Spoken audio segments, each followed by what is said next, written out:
Bonjour et bienvenue, c'est Darius. Aujourd'hui, donc on va commencer tranquillement par une petite balade lunaire.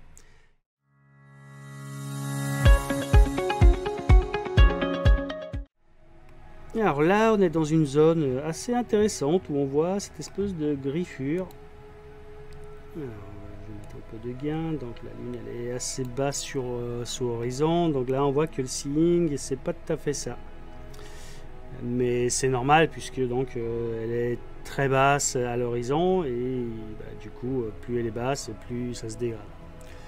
Et entre mon télescope et la lune il y a tout un quartier de béton et du coup ça voilà, ça aide pas. Mais bon, il y a quelques instants de ça, j'ai quand même pu faire quelques captures et on avait quand même des images pas trop vilaines. Donc là, je suis en train d'en lancer une. Voilà, donc alors il y a 10 minutes de ça, le seeing était meilleur. Mais bon, voilà, c'est comme ça. Mais il n'empêche que voilà, on voit quand même des détails intéressants comme cette espèce de... du coup, c'est une espèce de vallée, une espèce de griffure.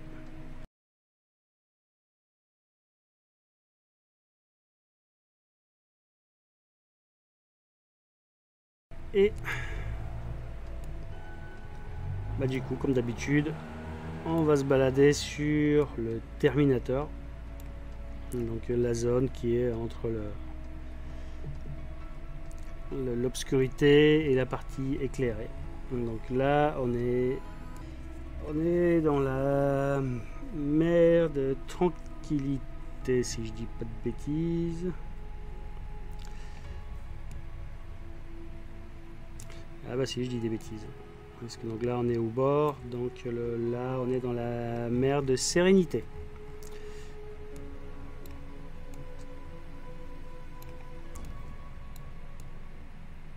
Donc on a la mer de Sérénité.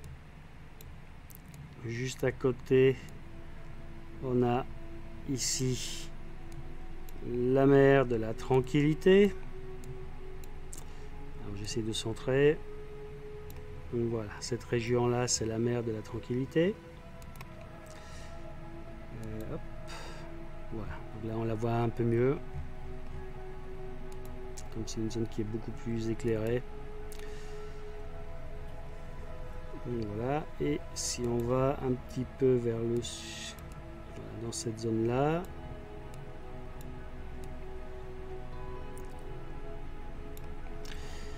et là on trouve la mer des Nectars.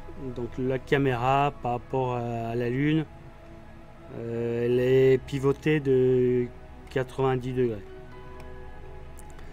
Donc là cette mer là, donc, la mer des crises, c'est la mer des crises, parce que la mer des Nectars, elle est, la mer de fécondité, elle est plus bas. Donc ici, quoi qu'il en soit, la mer des crises, donc là sur l'image, elle est plein sud, et dans la vraie vie, donc là quand je regarde la lune qui est dans cette direction là, c'est plutôt plein ouest. Côté du couchon.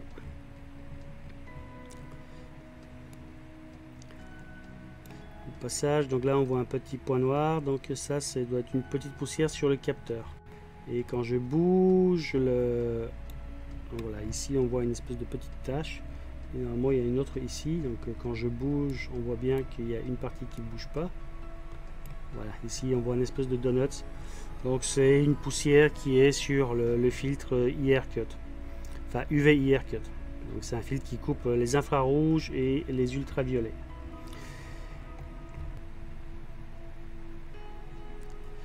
Et donc là voilà, donc juste l'histoire de se mettre un petit peu en condition.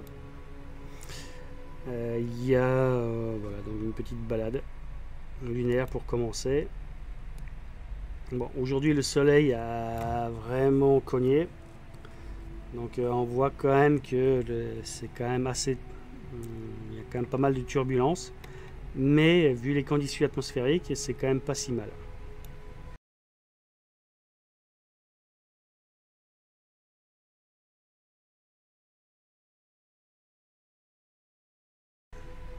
On aurait pu avoir un temps bien pire, une turbulence bien pire.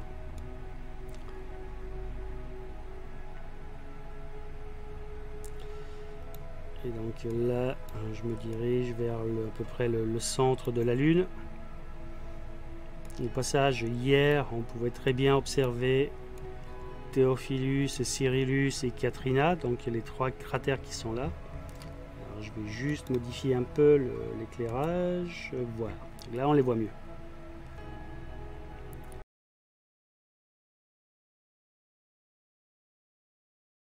Donc, Theophilus, Cyrillus et Katrina. Et on va continuer la petite balade vers le sud. Donc là, la caméra se déplace vers l'est, mais on est bien ici vers le sud. Et ça, il me semble que c'est Tycho. À moins qu'il soit... Non, il est un peu plus... Ah si, c'est Tycho. Donc un gigantesque cratère. Bon, c'est pas le plus grand.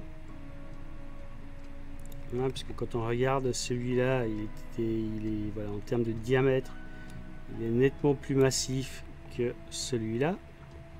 Et pourtant celui-là a envoyé, donc comme il est beaucoup plus jeune, donc en fait les éjectats de l'autre cratère on les voit plus, et c'est pour ça qu'ici quand voilà, sur certaines images on voit bien que, alors là c'est pas flagrant, mais sur d'autres images quand l'éclairage est différent, on voit des éjectats qui font pratiquement un quart de la Lune.